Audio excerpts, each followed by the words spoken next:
Bonjour Raquel Garrido. Bonjour Alice Bouyaguet. Est-ce que vous serez présente demain à la cérémonie d'hommage aux 42 victimes du Hamas présidée par Emmanuel Macron? Si je vous pose la question, c'est parce que il y a des familles qui s'opposent à la présence des Insoumis. Pour elles, ce serait même une injure à la mémoire des victimes. Cette journée d'hommage est importante. On aurait pu même la faire plus tôt. Et il y a des personnages de l'État, dans toutes ces dimensions, qui sont protocolairement invités, c'est normal, c'est un moment de recueillement national. Donc, si par exemple le président de la Commission des Finances, Éric Coquerel, n'y allait pas, si la vice-présidente de l'Assemblée nationale, Caroline Fiat, n'y allait pas, vous me diriez, mais comment ça se fait que vous n'y êtes pas? Voilà, je trouve que cette controverse à propos de la France insoumise dans cet hommage est un petit peu mal placée. Est-ce qu'elle est mal placée parce que certains dans vos rangs, à commencer par Jean-Luc Mélenchon, ont toujours refusé de présenter le Hamas comme une organisation terroriste, et Daniel Obono a même présenté le Hamas comme un mouvement de résistance. Donc est-ce que vous pouvez comprendre l'émoi des familles? Alice Bouyaguet, les expressions des Insoumis, d'ailleurs dans leurs différentes nuances, mais qui globalement quand même ont manifesté leur réprobation totale et absolue de l'attaque terroriste du 7 octobre, ont été commentées depuis le 7 octobre de façon, je veux dire, extensive. Vous êtes d'accord? Je ne sais pas combien de fois vous en avez parlé, vous, Alice Bouyaguet. Mais c'est qu'il y avait sans doute un vrai problème dans l'expression. Donc, moi, ce que je demande, c'est que la journée de demain soit consacrée aux otages, soit consacrée aux morts, soit consacrée aux 3 Français dont on ignore s'ils sont en vie ou non. Et donc y aller, même si les familles ne le souhaitent pas. Non, c'est pas les familles, d'abord. Il y a 5 familles. Pas. Mais ce que je voudrais vous faire comprendre, mais bon, ça semble difficile, c'est que si vous voulez parler des otages, et principalement des otages, il faut pas parler de la France insoumise. Vous voyez, ça me semble un registre de conversation qui est pas à la hauteur. Bon, les gens ont le droit de donner leur avis, de marquer, voire des désaccords avec la France insoumise. Il n'y a aucun problème avec ça. Mais parler des otages, c'est quelque chose qui a une dimension beaucoup plus grave. Et je souhaite qu'on réfléchisse à cela.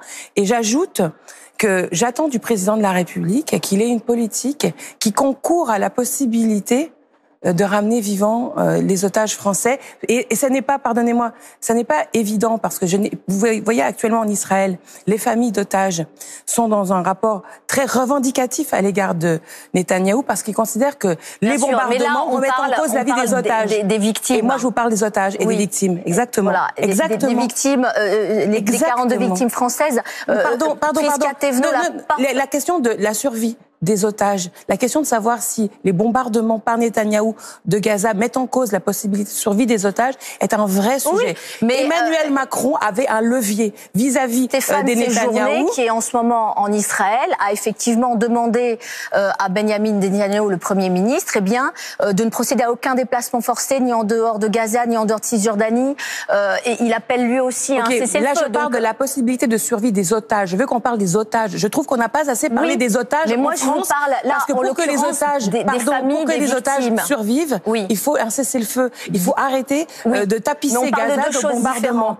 Non, moi je parle des otages. C'est le sujet, me semble-t-il. C'est aussi des morts. C'est aussi ce qui va se passer demain. 43 morts, 3 personnes dont on ne sait pas si elles sont encore en vie ou pas. C'est aussi ce qui va se passer demain aux Invalides.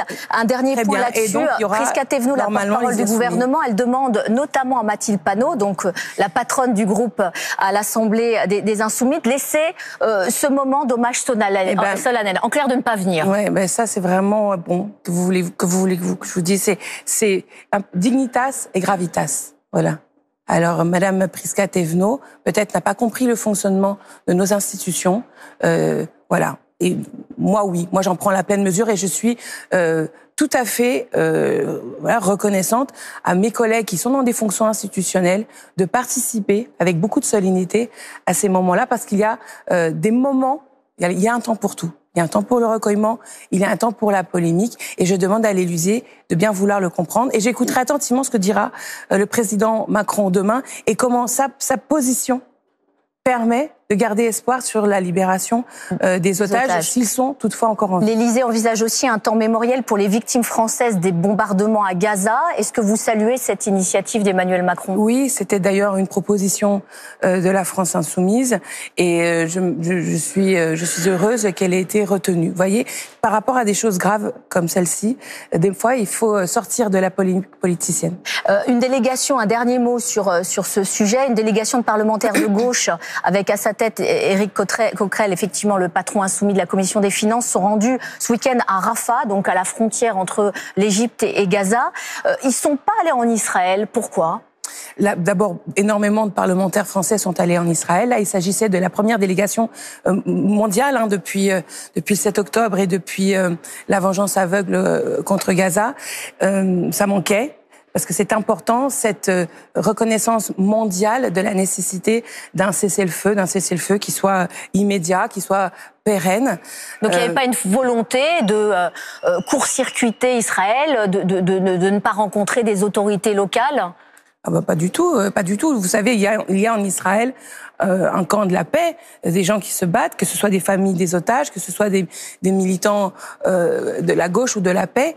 Là, depuis la décision de la Cour internationale de justice, qui est la plus haute juridiction internationale et qui considère qu'il y a un risque de génocide actuellement à Gaza, perpétré par le gouvernement Netanyahou. Cela implique une mobilisation de la part de tous les États signataires de la Convention de 1949 pour la prévention du crime de génocide. Et j'estime que cette délégation qui était plurielle, avec des délégués des écolos, des partis communistes, des insoumis, menés, comme vous le disiez, par Éric Coquerel, la Commission des Finances, fait honneur à la France. Et j'attends par ailleurs du gouvernement qu'il fasse le même type d'action. Un gouvernement qui va bientôt s'étoffer. Il va y avoir donc une nouvelle salve, on l'attend aujourd'hui, demain, on ne sait pas trop, de nomination au gouvernement. Est-ce que notamment Amélie Oudéa-Castéra doit quitter la tête de l'Éducation nationale ? Ce sont ses propres personnels qui le disent. Du professeur, le dernier arrivé jusqu'au recteur de Paris, donc des autorités plutôt proches du macronisme, il y a désormais de façon acquise et irréversible un manque d'autorité de la part d'Amélie Oudéa-Castéra. Donc je pense qu'elle sera probablement écartée. Cela ne réglera pas pour autant toutes les difficultés auxquelles est confrontée l'école publique, et j'en parle en connaissance de cause parce que chez moi, je peux vous dire par exemple un cas, chez moi à Bobigny, j'ai une classe de CP dans laquelle on est déjà à 7 professeurs depuis la rentrée parce qu'il n'y a pas de professeur titulaire. Collège Paul Bert à Drancy, déjà depuis la rentrée, 1000 heures non remplacées. Et donc le sujet de l'école qui est le plus important reste encore tout à fait à la hauteur. Et d'ailleurs, je soutiens les enseignants qui sont mobilisés aujourd'hui, qui font grève. Est-ce que ce sujet, il pourrait être porté, par exemple, par François Bayrou? Est-ce que, finalement, depuis hier, relaxé dans cette affaire d'emploi fictif de Parlement européen, est-ce qu'il pourrait être l'homme de la situation 30 ans après avoir été ministre de l'Éducation nationale, bien revenir aux sources?